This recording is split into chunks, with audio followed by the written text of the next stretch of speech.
Olá, tudo bem com você? No De Bem com Você de hoje, vamos falar sobre tratamento e principalmente como prevenir as principais doenças intestinais que afetam milhões de brasileiros. Para isso, eu recebo aqui no estúdio a doutora Lola Godinho, que vai tirar algumas dúvidas e fornecer informações importantes sobre essas condições. Tudo bem, doutora Lola? Tudo bem, Gisele. Obrigada pelo convite, pela oportunidade de esclarecimento, divulgar informação. É um prazer estar aqui. Nós que agradecemos. E é claro, né, gente, que além da participação da doutora Lola, eu não posso deixar de falar da Ana Furtado, que está aqui, ó, junto com a gente em mais esse programa na tradução em Libras. Obrigada, Ana. Vamos lá, doutora. Vamos começar falando sobre as principais doenças que afetam o aparelho intestinal. Quais são? O aparelho digestivo ele é composto por vários órgãos. O intestino é um órgão muito importante Sim. nesse cenário, né? A gente tem o intestino fino, o intestino grosso, o intestino fino mais extenso, função principal absorção de nutrientes, de vitaminas, e o intestino grosso, mais conhecido como cólon, às vezes, com a função de absorção de água, de dar forma sólida às fezes. Então, as doenças que acometem esse intestino, de uma maneira geral, impactam muito na saúde de uma forma geral. Quais são elas? Bom, eu dividiria em dois grupos, as doenças intestinais mais agudas, então doenças como viroses intestinais, infecções bacterianas, intoxicação alimentar, muito comum na época de verão, né, de conglomerados, a diverticulite aguda, a doença diverticular, que na verdade são a mesma coisa com algumas diferenças, né? A gente pode conversar um pouquinho sobre isso para ver essas diferenças. E as doenças mais crônicas, em que a gente consegue controlar os sintomas, a gente não promete cura para o paciente, mas a gente consegue hoje controlar muito bem os sintomas. O grupo das doenças inflamatórias intestinais, como doença de Crohn, retocolite ulcerativa, o câncer coloretal, as síndromes do intestino irritável, a famosa prisão de ventre, né, que a gente chama de constipação funcional, a diarreia funcional. Acho que eu elencaria essa como as principais doenças intestinais. Entendi, doutora. E claro que a gente sempre fala, né? Prevenir é muito melhor do que tratar. Como garantir uma saúde saudável aí para o nosso aparelho intestinal? As causas dessas doenças são múltiplas, mas de uma maneira geral, prevenção de saúde intestinal tem a ver com estilo de vida, né? Fatores ambientais, exposição ao sol, a prática de atividade física, o sono e a dieta, obviamente, né? Tudo que a gente coloca na boca vai ser processado por esse intestino e aí a gente coloca coisas mais saudáveis, menos processadas, né? Com alto teor de fibra, com grande gestão de água, gerenciamento do estresse, tudo isso acho que vai englobar quase todas as patologias intestinais, né? Desde Entendi. o câncer coloretal até o intestino irritável e a doença inflamatória intestinal. Tá certo, doutora. E você falou várias doenças, né? E falou que existem algumas diferenças entre elas. Eu imagino talvez até algumas semelhanças também. Dá pra gente destacar quais são essas diferenças? Vamos lá, vamos escolher algumas, talvez que sejam, acho que As mais comuns. as mais comuns e as que fazem um pouco de diferença. Então, a gente tem, por exemplo, a doença diverticular. Mas uns saquinhos que são formados na parede do intestino grosso. Muito comum você ter esse achado quando você faz uma colonoscopia de prevenção, por exemplo, para o câncer coloretal, ou uma tomografia por conta de uma cólica renal. Eu descubro que eu tenho doença diverticular. Eu tenho aquelas alterações no intestino que são saculações e que podem cursar com diverticulite. A confusão que existe é que o paciente fala que tem diverticulite, quando na verdade a minoria desses pacientes pode evoluir com inflamação dessas saculações, desses saquinhos no intestino, né? Então, doença diverticular, 1/3 da população em geral vai ter, é uma doença muito relacionada com a idade, o envelhecimento, mais comum em constipados, mais comum em quem não consome fibra, em quem é sedentário, em quem tem obesidade, quem fuma, então veja o estilo de vida impactando nisso. E uma parcela desses pacientes pode infeccionar, inflamar esses divertículos e ter a diverticulite aguda. Então, doença diverticular é uma coisa, diverticulite é outra. Dentro do grupo das doenças inflamatórias intestinais, acho importante falar porque são patologias que estão aumentando a incidência muito por conta do nosso estilo de vida pior, né? Estresse, de novo, alimentação rica em ultraprocessados, o sedentarismo, a exposição ambiental, poluentes e todos esses aditivos químicos que a gente está exposto, isso tudo muda muito a microbiota intestinal. Essa população tão enorme, né, tão populosa de seres, de organismos vivos, né, bactérias, vírus, que habitam o nosso intestino e que tem uma relação direta com a nossa saúde intestinal. Então, eu tenho que escolher muito bem o que eu estou dando para essa população, que alimentos eu vou dar, né? Porque o que eu coloco na minha boca vai ser digerido, vai ter contato com essa microbiota e uma microbiota mais saudável, com certeza ela é anti-inflamatória, ela me protege de quase todas as doenças intestinais, né? Entendi, doutora. E quais são os principais sintomas? O que que as pessoas devem ficar atentos aí, de repente, para, olha, eu provavelmente estou com alguma doença no meu aparelho intestinal? Se a gente for entender essa questão da função do intestino, tudo que atrapalha essa função vai gerar sintoma. Depende da localização, né? Então, se eu tenho um acometimento, por exemplo, no intestino mais alto, esse intestino fino, que absorve os nutrientes, e, por exemplo, a doença de Crohn pode acometer esse intestino fino, diferente da retocolite, que vai pegar só o cólon, o intestino grosso, então os sintomas podem ser um pouquinho diferentes. O paciente com doença de Crohn ele pode emagrecer por desnutrição, falta de absorção, diarreia crônica, dor abdominal, perda de peso não intencional, um pouco de febre, presença de elementos anormais nas fezes, isso é sinal de alerta, assim, nível máximo para todas as patologias, desde o câncer coloretal, né, até essa parte da doença inflamatória intestinal. Então, sangue, muco nas fezes, que é aquela coisa meio de um catarro, né, um muco nas fezes, a gente valoriza muito como necessidade de investigação. Agora, os sintomas vão variar, dependendo dessa questão. Se essa lesão está muito perto do ânus, o sangue vai ser vivo.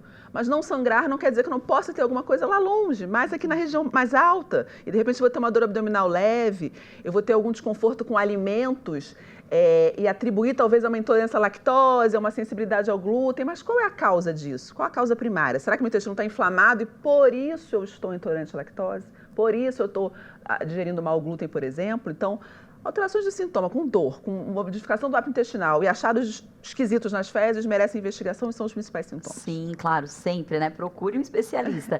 E no comecinho da conversa, você falou o fator idade, mas hereditário também deve ser levado em consideração? Existe o fator hereditário para as doenças que afetam o nosso intestino? Como eu falei, a doença diverticular, com certeza. Então, depois dos 50 anos, 30% da população vai ter. Depois dos 80% da população vai ter esse achado de doença diverticular. Também tem uma certa genética, para familiares que têm quadros de doença diverticular vão ter mais chances disso.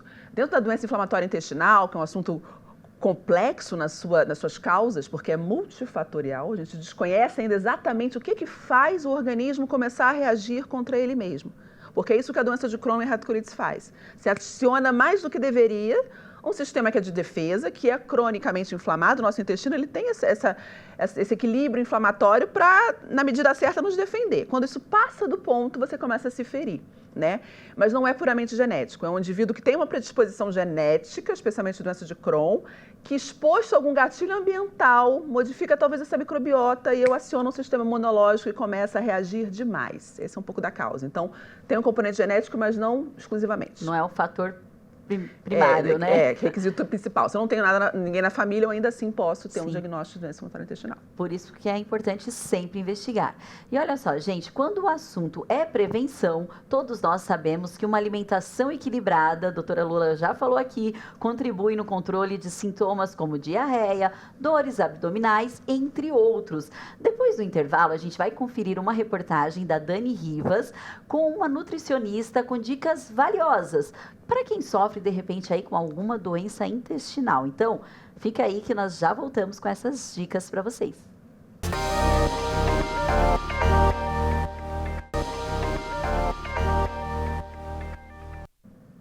Estamos de volta. As doenças inflamatórias intestinais afetam principalmente jovens em idade ativa.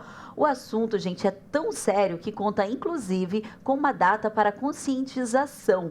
19 de maio é o Dia Mundial da Luta contra as Doenças Inflamatórias Intestinais. E agora, nós vamos conferir uma reportagem da Dani Rivas com o cinegrafista Marcos Alves. Eles foram até uma feira livre aqui da nossa cidade e pegaram dicas valiosas com uma nutricionista sobre os alimentos mais apropriados para quem tem problemas com o intestino. Doutora, vamos conferir aqui? Vamos.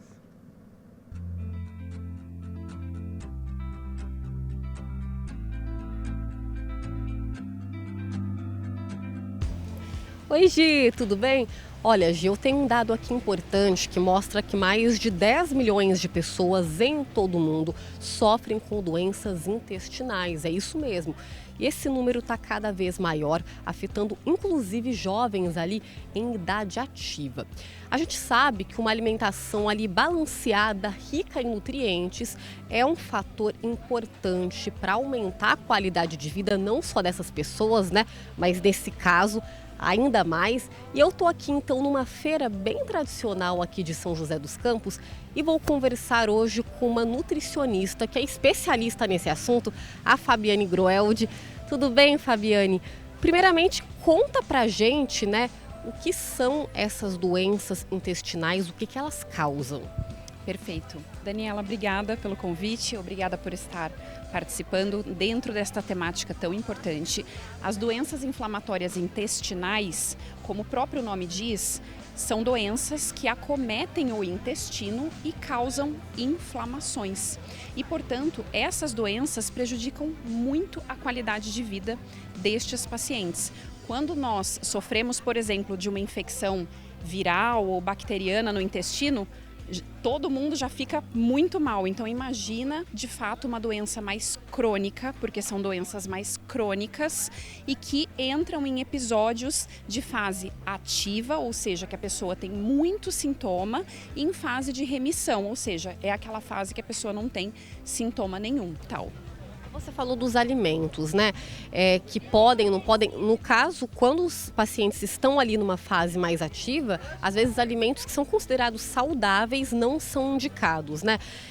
Outro fator que conta também, às vezes, né, um alimento específico está muito caro, dá para substituir nesses casos, claro, com acompanhamento nutricional também. Perfeito, Dani.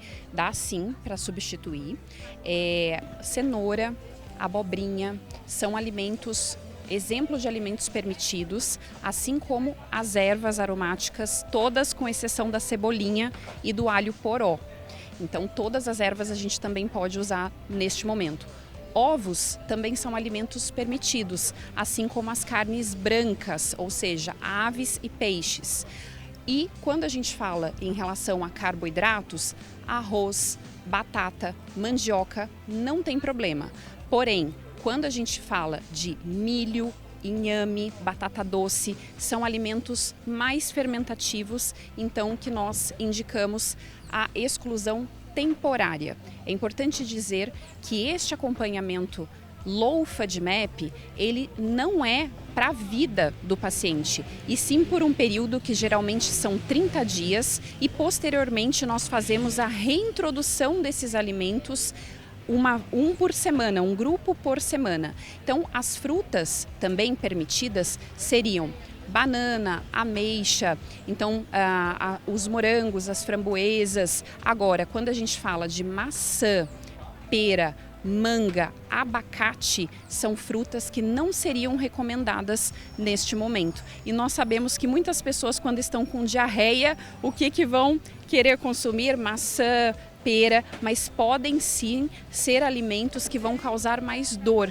mais fermentação para esse intestino. Então é por isso que a gente faz a escolha de colocar carboidratos, frutas com menor teor de carboidratos neste momento. Então melão também é um alimento permitido para este momento. Sem dúvida, são cuidados ali, né, que precisam ser tomados. E lembrando, né, mais uma vez, com orientação médica, né, Fabiana, para não sair, né, tirando tudo do cardápio. Fabiane, obrigada, viu, por contribuir com a gente. E é isso, Gi, então reforçar, né, que a pessoa que de repente está com uma doença intestinal, procure um nutricionista, procure um médico, não saia tirando nada do seu cardápio por conta própria, né? Porque a gente está falando de nutrientes, pode te fazer mal, pode fazer bem em algum momento, né? Ali desinflamar o corpo, mas também fazer mal num outro sentido. Então, cuidado, essa é a palavra-chave. Eu volto com você no estúdio. Até mais.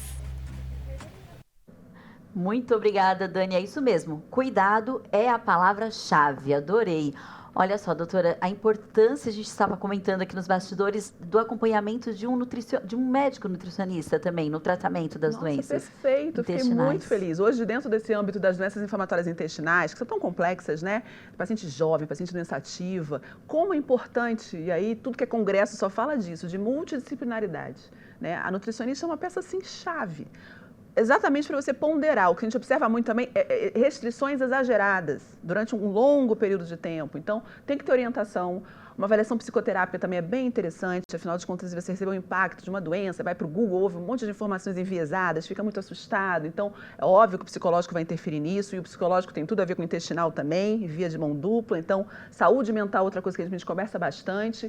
E esse bom senso de você ter orientação para saber o que tirar, na hora que deve tirar e reintroduzir. É importante reintroduzir também. Sim, sim, com certeza, porque todos os alimentos são importantes, né? Com certeza. E você comentou também aqueles 10 milhões de pessoas que a Dani comentou logo no comecinho, na abertura da reportagem dela, são 2 tipos específicos de doenças inflamatórias intestinais. Sim, quando a gente fala das doenças inflamatórias intestinais. Geralmente, quando a gente fala doença inflamatória intestinal, ainda que existam outras doenças intestinais que também inflamem o intestino, a gente está focando em doença de Crohn e retocolite ulcerativa, tá? Essas doenças que o leigo chama de autoimune, não é muito autoimune porque não tem anticorpo, mas é uma doença imunomediada, né? Essa questão do sistema imunológico nos agredir. São essas 2 patologias que a gente está conversando. E sim, apenas essas 2 patologias já têm esses números exorbitantes de mais de 10 milhões de casos anuais. Essa incidência vem progressivamente aumentando, especialmente nos países que não eram tão industrializados, que começam a ocidentalizar. Então, antes a incidência era muito Estados Unidos, Europa, e agora você vê mais casos no Oriente, e super relacionados com mudança do estilo de vida. A incidência começa a aumentar quando a gente começa a industrializar, consumo de ultraprocessados, estresse, sedentarismo, aquilo que a gente conversou. É impressionante a associação. Entendi, doutora. E quais são os tratamentos que estão disponíveis hoje para tratar essas doenças? Claro, você falou da ajuda psicológica, da participação da nutricionista, o médico especialista, mas como que vocês têm tratado? O tratamento da doença inflamatória intestinal, de novo, realmente muito importante, vários profissionais atuando. Já foi muito difícil. Há 20 anos atrás a gente tinha quase nada para fazer, era um paciente que estava meio que condenado a sofrer com aqueles sintomas, fazer cirurgias. A cirurgia, ela pode ser uma opção até terapêutica, quando a gente fala de doença de Crohn retocolite ulcerativa, mas hoje, cada vez mais, a gente tem novas moléculas que atuam com mecanismos de ação diferentes nessas vias inflamatórias tão complexas. A gente tem um monte de citocina inflamatória, complicado falar nomes aqui, mas antigamente a gente tinha só um mecanismo de ação para bloquear isso. E rapidamente o corpo começa a entender aquilo, ele burla aquilo e tenta se inflamar de novo. E nos últimos 5 anos é impressionante a velocidade como as novas terapias vêm acontecendo. Então, gente, quem tem doença inflamatória intestinal tem chance de ficar muito bem, de restaurar a sua qualidade de vida. Bom, eu pego pacientes assim, extremamente nervosos e preocupados, achando que aquilo ali vai para o Google, ver todo mundo com colostomia, com cirurgias enormes. O diagnóstico precoce é muito importante, porque a resposta terapêutica tem muito a ver com essa questão de fazer diagnóstico quanto antes, mas a gente não conseguimos curar e prometer que não vai deixar de fazer o tratamento, mas a gente consegue deixar o paciente em remissão profunda, cicatrizar o intestino. Esse é o nosso objetivo, inclusive. Porque tem paciente que assume esse diagnóstico, fica tomando remédio só quando não tem sintoma, não cicatriza o intestino, não consegue controlar os sintomas da maneira que a gente gostaria. Então, procure um especialista que saiba tratar, que esteja atualizado com as novas moléculas, porque não faltam opções para a gente deixar esse paciente muito bem, totalmente controlado. Que ótimo. Essa seria a minha próxima pergunta. Se tem cura, você já falou que não, mas que dá para viver com a qualidade de vida muito bem, obrigada. Esse é o objetivo, exatamente. Não é deixar de ter diarreia, não é ir menos do que 20 vezes ao banheiro, porque as referências são muito negativas. O paciente às vezes se acostuma com, em vez de 20 eu estou indo 10, estou acordando 3 vezes, agora 1. Não, a gente consegue trazer a ausência de sintomas e restaurar a qualidade de vida. Esse é o objetivo. Que ótimo, esse é o objetivo sempre. Doutora, e quando são indicados cirurgias? Porque em alguns casos evolui e aí não tem jeito, tem que partir para o lado cirúrgico mesmo. Sim, às vezes, infelizmente, o primeiro diagnóstico, a gente tem esse probleminha, né? A doença de Crohn, ela pode acometer da boca até o ânus. E essa parte mais alta do intestino, em que as fezes são muito liquefeitas, os sintomas podem ser meio frustros, como eu te falei, é uma dor abdominal que não é tão intensa, é uma diarreia que dá e passa. Então, o paciente às vezes não valoriza a ponto de procurar essa ajuda e aí faz diagnóstico só quando a coisa já complicou, quando, por exemplo, obstrui o intestino. A inflamação, ela pode ou perfurar o intestino e formar caminhos com outros órgãos, sabe? Comunicar com bexiga, comunicar com outra alça intestinal, comunicar com a pele, ou estenosar, fechar, obstruir. E aí você vai ter distensão abdominal, vômitos, vai procurar um pronto atendimento e nessa eventualidade, às vezes, é um caso de cirurgia, pensando em doenças de Crohn. Na retocolite ulcerativa, em que os sintomas são mais relacionados com o intestino grosso, a imensa maioria dos pacientes, inclusive, responde a um tipo de terapia via oral, fica muito bem, consegue ter qualidade de vida. Às vezes, não valoriza o que deveria valorizar em termos de diarreia, de sangramento e evolui para um quadro grave de uma paralisia do intestino grosso, vamos chamar assim, de um megacolon tóxico, que precisa fazer uma cirurgia de urgência. Na doença de Crohn hoje, já é uma tendência você, de repente, oferecer para esse paciente, inicialmente, uma cirurgia, desde que a doença seja muito localizada, e geralmente no início ela é. Ela pega a região finalzinha do intestino fino. Então também não está contraindicado, não precisa esperar complicar. Você pode indicar a cirurgia nesse momento e depois já fazer a terapia medicamentosa para controle de doença depois de ter tirado a parte inflamada. Então, nem sempre cirurgia quando está tudo muito complicado, não. Entendi. Na doença de Crohn, você coloca essa decisão compartilhada para o paciente. Hoje também é uma certa tendência, a gente tem que conversar também com ele. Ótimo, que bom. Mas são várias saídas, né? E dá para Várias viver saídas. tranquilamente. Com certeza. É claro que a gente sempre fala, prevenção em primeiro lugar. Mas surgiu a doença, a medicina está super avançada, né? Existem médicos muito competentes e que podem ajudar nessa recuperação. Sem dúvida. Boas notícias. Olha só, no próximo bloco, a doutora Lola Godinho vai passar algumas dicas valiosas sobre como controlar os sintomas e manter uma boa qualidade de vida, mesmo convivendo com as doenças inflamatórias intestinais. Então fica aí que nós já voltamos.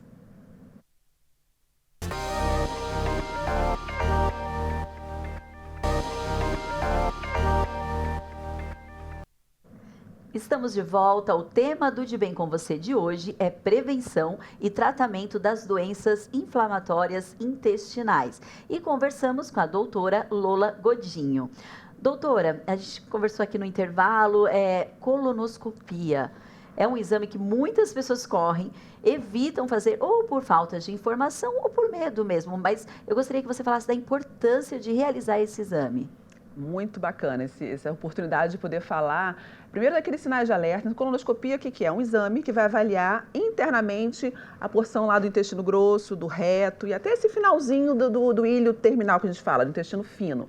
Então, muito importante quando a gente tem sintomas de alerta, sangramento, perda de peso, uma dor abdominal sustentada, alguma anemia que ninguém sabe de onde está vindo, né? Diarreia crônica ou uma alteração abrupta do hábito intestinal. Meu intestino era um reloginho, daqui a pouco ele começa a travar e mudou de um jeito que eu não estou entendendo por quê. Formato das fezes mais afilados. Então, quando a gente tem sintoma, é até mais natural que o paciente procure e aí ele aceita melhor essa colonoscopia. É um exame considerado mais invasivo, o paciente tem que fazer ele sob sedação, mas é um exame completamente indolor. O paciente não vai sentir nada. Faz um preparozinho no intestino e aí a gente consegue olhar isso vale ouro, porque a gente realmente faz diagnóstico precoce de muita coisa. O crítico é aquele paciente que não sente nada. O paciente completamente assintomático. O crítico por quê?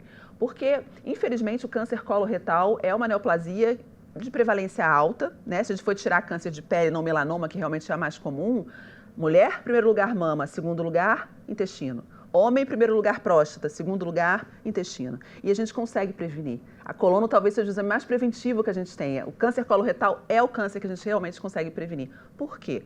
Porque a gente consegue entrar lá no intestino e observar se a pessoa tem ou não pólipos, lesões absolutamente benignas, mas que não vão dar sintomas nenhum.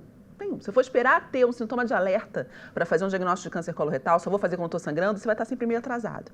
E a incidência maior acaba sendo uma faixa etária superior a 45, 50 anos de idade. Então, hoje, se você tem um intestino belezinha, não tenho sintoma nenhum, não tenho ninguém com história na família, eu preciso fazer a colonoscopia? A gente sugere fortemente que sim. A partir dos 45 anos de idade, a gente recomenda fazer o exame de colonoscopia. Não é anual. Se você tem um exame sem alterações, você vai discutir riscos e benefícios ali, mas de 5 anos para mais que você vai precisar repetir esse exame. E é um exame que ele diagnostica esse pólipo e ele remove o pólipo. Ele remove a lesão precursora de um potencial câncer. Não é todo pólipo que vira câncer, mas só tem câncer coloretal, quem um dia teve um pólipo que não foi removido. Então, muito importante, né? A colonoscopia é um exame que realmente salva vidas. A partir dos 45 anos de idade, procure um médico para que haja essa solicitação. Se você tem acesso à colonoscopia, super vale fazer o exame, porque você previne, você impacta uma doença que não é tão incomum. Perfeito. E agora, já que a gente está falando sobre o câncer coloretal, né, alguns fatores contribuem aí para o surgimento desse câncer. Quais são esses fatores? Isso. Bom, fatores de risco para o câncer coloretal vai entrar muito no tudo que a gente está falando, né? De certa forma, é aquela coisa que vai impactar a microbiota, a flora, que não vai ficar tão anti-inflamatória, mais inflamatória. Então, a dieta, e aí a ausência do consumo de fibras. Fibra vai proteger de diverticulite aguda, né? Fibra vai proteger de câncer coloretal. A dieta rica em fibras é uma dieta que a gente super recomenda, né? Associada sempre à ingestão de água. O sedentarismo é um fator de risco, a obesidade é um fator de risco. O tabagismo é um fator de risco importante para câncer coloretal. Pacientes que têm a doença há muito tempo não controlada, a retocolite, a doença de Crohn, também tem um risco maior de tumores malignos ali no intestino, né? Então também acaba sendo um fator de risco. Familiares que têm parentes diretos, né? O filho, o irmão, a mãe, o pai com câncer coloretal também tem um fator de risco a mais. Mas dentro do que a gente pode fazer de prevenir é fazer o exame de colonoscopia na idade recomendada. E às vezes se você tem um histórico familiar, essa idade é mais precoce, 10 anos antes desse parente próximo. E estilo de vida, atividade física, consumo de fibras, evitar os ultraprocessados, evitar talvez um consumo de muita gordura saturada, né, que é outra questão. Então, carne vermelha com muita gordura pode ser um fator de risco. O sono, né? Na verdade, a saúde intestinal tem a ver com essa questão de você ser feliz também, né? Ter momentos de lazer, contato com a família. Isso tudo libera uma química que também é protetora, que deixa o nosso sistema imunológico mais forte. Ai, que maravilha, socializar, então, Socializar, né? Esse é o melhor remédio. Doutora, e para a gente concluir, nós prometemos, né, na saída do intervalo, que você vai passar algumas dicas de como melhorar o dia a dia das pessoas que estão assistindo a gente nesse momento, que sofrem de alguma doença ou algumas doenças inflamatórias intestinais. Então, algumas dicas breves para essa pessoa que está acompanhando. Primeiro, observar o que a gente coloca na nossa boca, viu? No consultório, às vezes eu pergunto para o paciente o que ele tomou de café da manhã e tem dificuldade de lembrar, o que ele almoça, o que ele janta. Isso não é um detalhe. Na saúde em geral, né? O intestino na verdade, a gente está falando muito do intestino, mas ele vai repercutir em outras questões aí do nosso organismo como um todo. Então, vamos pensar como é que a gente está alimentando essa máquina, né? Diariamente, escolhas positivas, tentar aquela coisa que virou clichê, mas é a maior verdade, você desembalar menos, né? E, na verdade, descascar mais, comidas mais in natura. Poxa, não faço atividade física, detesto. Não é possível que você não goste de se movimentar de alguma forma. Ah, doutora, mas eu detesto academia. Mas precisa ser academia? Não. Você pode andar no parque, você pode fazer uma dança, pular corda em casa. Se movimente, fazer atividade física e você não ficar sentado em frente ao computador horas a fio. Isso é prevenção. Lembrar de tomar água. A gente vai perdendo um pouco do hábito de tomar água quando a gente vai ficando um pouco mais vivido ali, né? Quando os idosos não têm muita sede. Então lembre, hoje a tecnologia está aí até para ajudar a gente. Tem aplicativo até para lembrar, quantificar a água que eu consumo. De novo, vai cair na questão do momento de lazer, né? Eu prezo muito por isso. Acho que as pessoas hoje são muito aceleradas e não dormem bem e banalizam detalhes que numa conversa de consultório você vê que não é um detalhe, para tudo, né? Trabalhar com o que goste, tentar suavizar a vida, eu acho. Teve um congresso recente de doença intestinal, eu adorei um slide de uma indiana que deu uma aula falando muito dessa questão de como mudou a incidência na Índia. E a receita final dela era alimente-se bem, durma bem, socialize e seja feliz. Então, ótimo. Assim, é isso. Bom, então com essa mensagem, seja feliz, eu espero, doutora, que você seja muito feliz. Muito obrigada pela sua participação. Foi um prazer, Deixa obrigada. todos nós felizes aqui, a produção, enfim. Gente, muito obrigada, vocês de casa também. Eu te encontro no próximo De Bem com Você. Doutora, obrigada, viu? Obrigada pelo convite, foi um prazer, adorei. Nós adoramos também. Então, eu encontro você no próximo programa. Você pode rever esse programa e conhecer todos os nossos programas pelo nosso canal do YouTube. Acompanhe a gente pelo meio das nossas redes sociais. E até a próxima. Tchau, tchau.